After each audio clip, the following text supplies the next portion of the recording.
안녕하세요. 여러분 반갑습니다. 저는 방송인이자 기업 아스테라의 대표인 정주영입니다.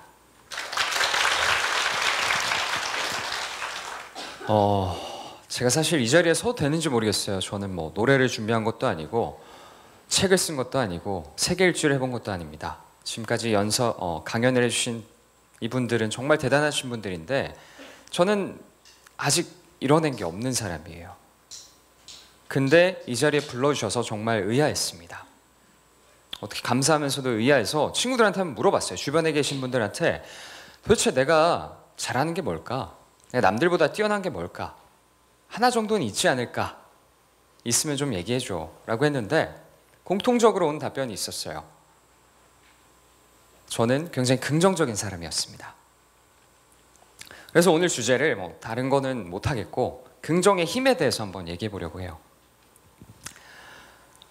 긍정의 힘이 여러분이 생각하시는 것보다 굉장히 강력하거든요.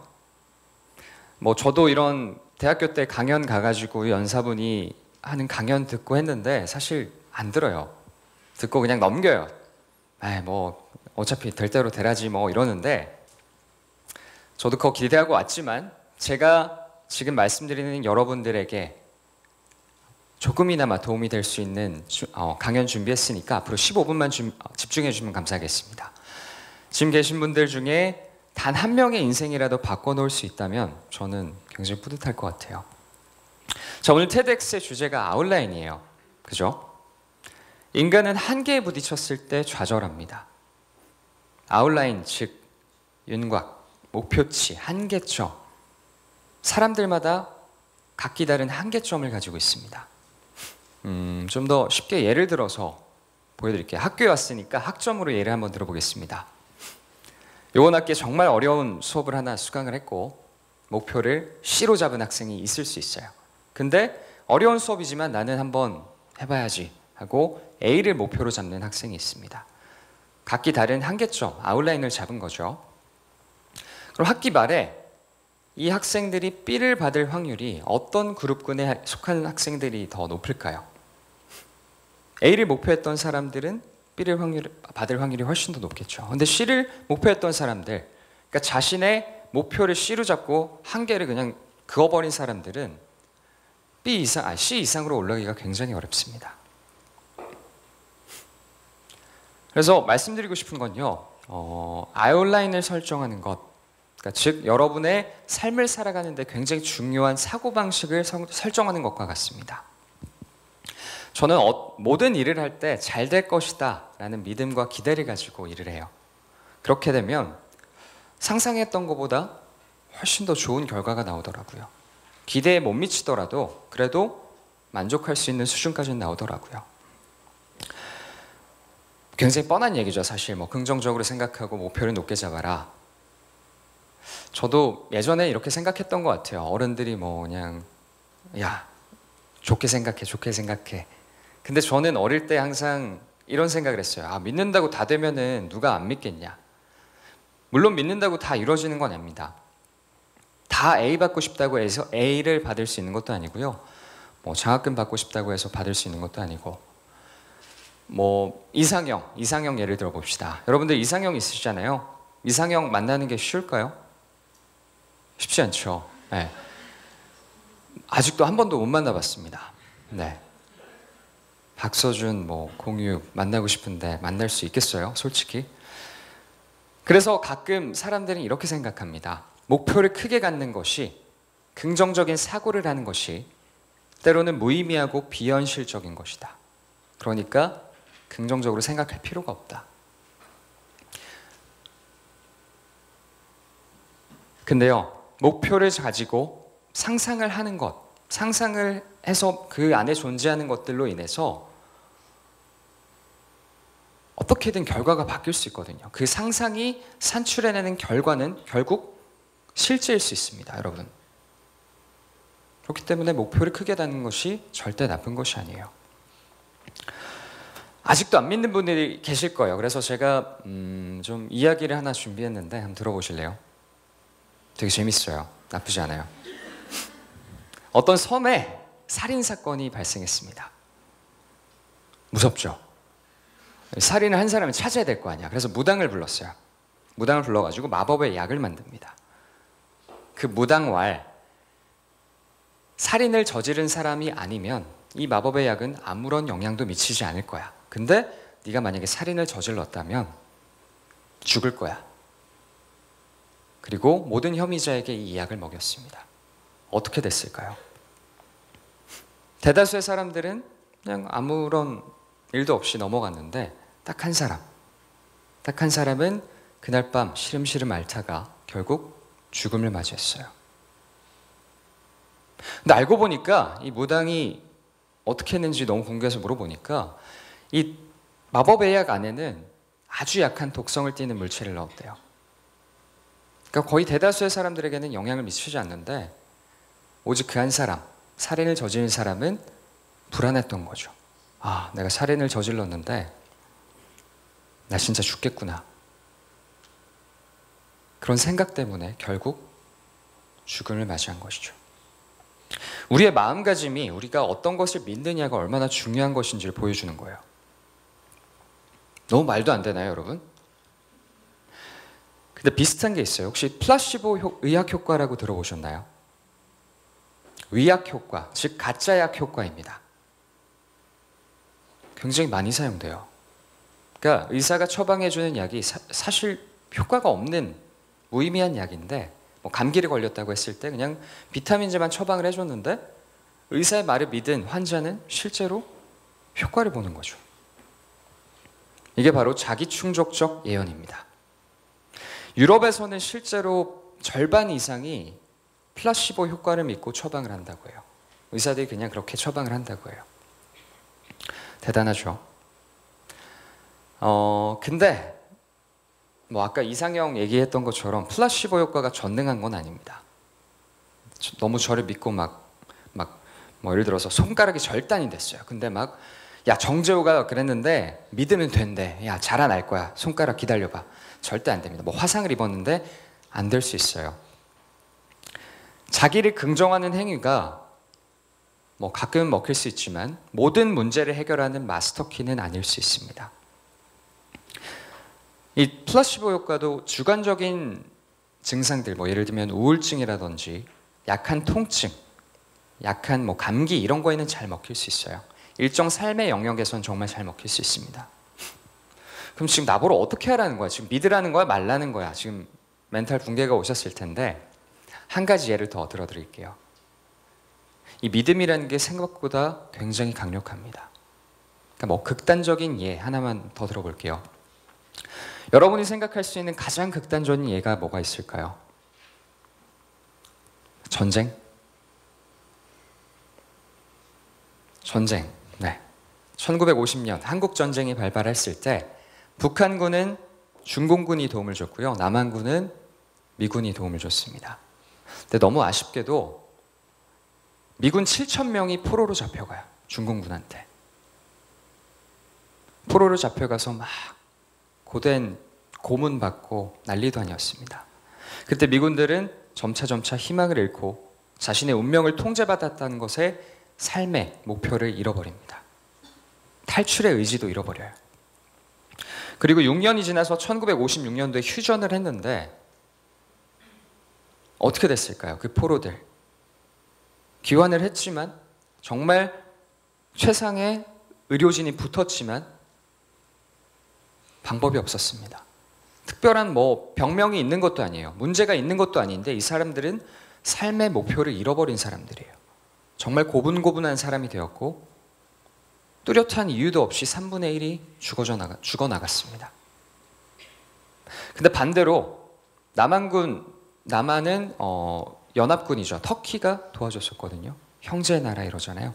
터키가 도와줬었는데 터키군도 포로로 잡혔지만 거의 대부분의 병사들이 살아남았습니다. 터키군은 미군과 다르게 꾸준히 교육을 받았어요.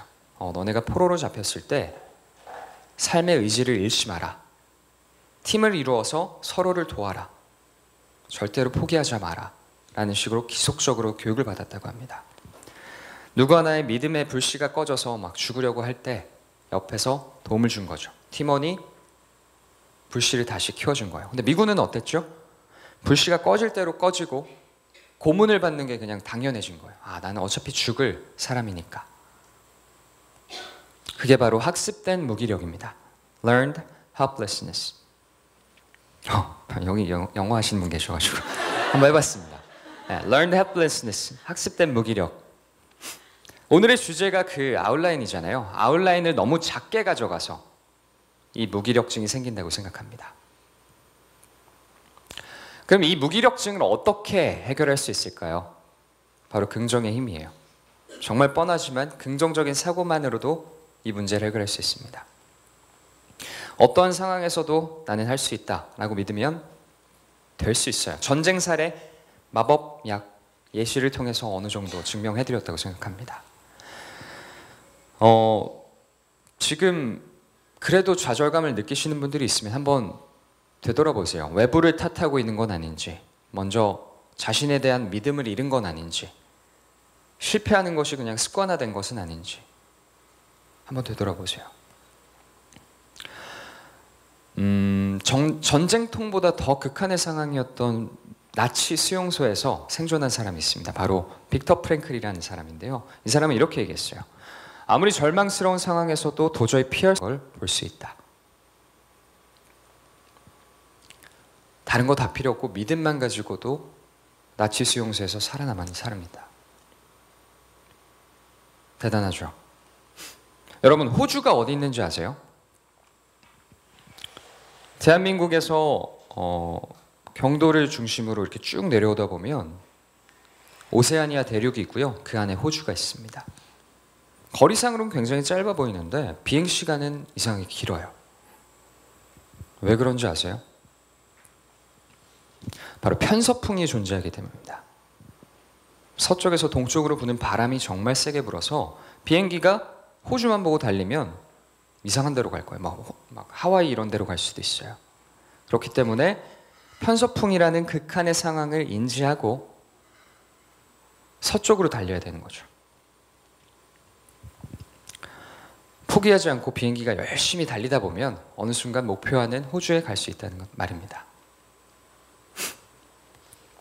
자, 제 얘기를 좀 해볼게요. 이제 제 인생 어때 보여요, 여러분?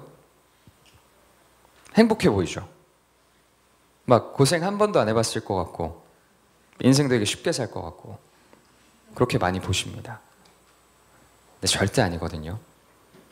저는 행복해 보이려고 굉장히 노력을 많이 하는 사람입니다. 저 자신한테도 최면을 걸어요. 나는 행복한 사람이야. 뭘 하든 다 잘 될 거야. 사실 제 인생에도 실패가 정말 많았습니다. 제 인생에 대해서 조금 간략하게 설명을 해드릴게요. 우선 5살 때 처음 실패를 겪었는데 꽤 이르죠. 5살 때 영재학원에 갑니다. 어머니가 저 영재인 줄 알고 영재학원에 보냈어요. 시험을 봤는데 영재래. 알고 보니까 그 학원료 떼먹으려고 영재라고 뻥친 거였어요. 저는 그때 현실을 자각한 거죠. 아, 난 영재가 아니구나. 그리고 중학교 열심히 진학을 해서 영어학원을 갔는데 좋아하는 여자아이가 생깁니다. 뭔가 불안하죠. 네. 근데 그 여자아이가 갑자기 유학을 간대. 미국으로. 나왔어요. 네, 슬픕니다. 그때 저 어떻게 했는 줄 알아요? 3개월 준비하고 바로 유학 갔습니다. 미국으로. 굉장히 로맨틱하죠. 제가 생각해도 진짜 로맨틱한 것 같아. 근데 어떻게 됐죠? 미국은 51개 주로 이루어져 있고요. 한 개의 주는 우리나라보다 큽니다. 그 친구가 어디 간지 아직도 못 찾겠어요. 제 인생의 2번째 시련을 겪었고요. 유학을 가긴 갔는데 이거 여자 찾으러 왔다가 너무 죄송한 거예요, 부모님한테. 그래가지고 이왕 이렇게 된 거 열심히 공부하자 해서 부모님이 원하시는 UC 버클리라는 대학에 진학을 했고 전교생 3만 명 중에 25명만 뽑는 경영과 공학이 섞여 있는 전공에 합격을 합니다. 대단하죠? 네, 이게 제 자랑이에요. 네. 그랬는데 한 번 더 시련이 닥쳐옵니다. 제가 고등학교 때부터 되게 아이돌이 되고 싶었어요. 그죠? 좀 어울리지 않아요? 저는 그렇게 생각을 했어요. 그래가지고 K-팝 스타 오디션을 봤는데 붙어가지고 한국으로 오라는 거예요. 막 비행기표 주면서. 그래가지고 난 잘 되겠다. 드디어 됐구나 생각을 하고 과감하게 휴학을 하고 한국으로 왔는데 저 K-팝 스타 갔다가 본 적 없죠. X 3개 받고 탈락, 광탈. 네. 그때 또 실패를 겪습니다. 근데 다행히도 저를 좀 좋게 봐주셨던 소속사분가 있어가지고 이렇게 뭐 캐스팅을 해주셨어요. 그런 다음에 열심히 연습을 했는데 또 저 뭐 데뷔한 거 본 적 없죠? 실패를 합니다. 제가 같이 연습했던 애가 그 쇼미더머니 나왔던 래퍼 아이언, 그리고 슈퍼밴드 더 로즈의 김우성이라는 친구 같이 해가지고 이렇게 뭐 마룬5 같은 밴드를 만들겠다 했는데 나이가 다 차가지고 군대를 갑니다. 군대를 가서 뭐 어쩔 수 없이 군 복무하고, 근데 그때도 좀 뭐 공연하는 팀에 있었어요. 그래가지고 간접적으로 방송 활동을 겪고 그냥 내 길이 아닌 것 같다 생각을 하고 복학을 합니다. 복학을 해서 3학년 때 창업 수업을 하나 들었어요. 근데 그 수업에서 교수님이, 여러분 아이폰 쓰시는 분들 다 아실 거예요. 터치 ID, 지문인식 센서 개발하신 분이셨어요. 대단하신 분이죠. 근데 그 당시에 제가 아이폰을 사용할 때 이 터치 센서 하나만으로 제 휴대폰을 사용하는 경험 자체가 완벽하게 변했거든요. 너무 편리해졌거든요. 그래가지고 그때 깨달았어요. 아, 내가 생각하는 문제가 있고 이 문제점을 내가 직접 한번 내 손으로 해결해 봐야겠다. 그러기 위해선 창업을 해야 됐습니다. 3학년 때 바로 창업을 했어요. 그때 처음 만든 기술이 마그네틱 기반의 데이터 전송 기술, 결제 솔루션을 만들었습니다. 삼성 휴대폰에 들어가는 삼성페이 아시죠? 그 기술을 만들었어요. 제가 비슷한 걸 만들었어요. 삼성보다 2년 전에 개발을 해서 특허도 6개 가지고 있었는데 잘 될 줄 알았는데 이게 대기업이랑 스타트업이랑 그 법률을 해결하는 게 너무 달라요. 스타트업은 비빌 수가 없습니다. 그래서 실패를 하고, 두 번째로 아스테라라는 법인을 새로 만들어서 생체 데이터 플랫폼을 만들었는데 정말 좋았어요. 아이템 좋고 뭐 기계도 정말 잘 나오고 기술 좋았고 뭐 진짜 파트너십 정말 빵빵하게 다 잘 만들었는데 이게 블록체인 기술을 활용한 거거든요. 블록체인 시장이 붕괴가 됐어요.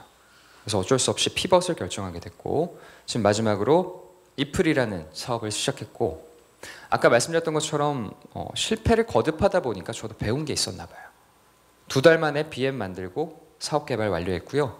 투자자 찾은 지 일주일 만에 시드 투자 받고, 그리고 정부 과제 1등에서 지원금도 크게 받았습니다.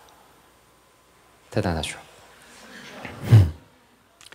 저는 지금까지 굉장히 많은 실패를 겪었어요. 지금 말씀드리지 못한 실패들이 정말 많습니다. 근데 좌절하지 않고 계속 노력했어요. 사업도 2번 실패했지만. 저는 남들보다 무기력증이 좀 없는 사람입니다. 아웃라인이 굉장히 넓은 사람이에요. 한계치를 두지 않는 사람입니다. 어떻게 그랬냐면요, 실패를 해요. 모든 사람들은 실수를 하기 때문에 실패를 하는 거거든요. 근데 저는 실수를 할 때마다 그걸 실패로 끝내지 않고 뭐라도 배우려고 노력을 했습니다. 그리고 그 실수를 다시 반복하지 않으려고 노력했어요. 그러다 보니까 이 실수가 모여서 실패가 된 게 아니라 성공이 될 수 있더라고요. 물론 저도 지금 성공을 한 건 아니지만 그 과정으로 가는 단계에 있습니다. 저는 그 세상에 존재하는 문제점 하나만이라도 제 힘으로, 제 손으로 꼭 해결해 보겠다는 그 목표를 이루기 위해서 끊임없이 노력 중입니다. 여러분, 호모 루덴스라는 말 아세요? 모르시죠? 인간은 본래 유의적인 동물이다. 우리는 웃어야 돼요. 행복해야 돼요. 행복한 생각을 하고 긍정적으로 살아가야만 하는 사람입니다. 그렇기 때문에 우리 모두 긍정적인 사고방식으로 웃으면서 함께 살아갔으면 좋겠습니다. 감사합니다.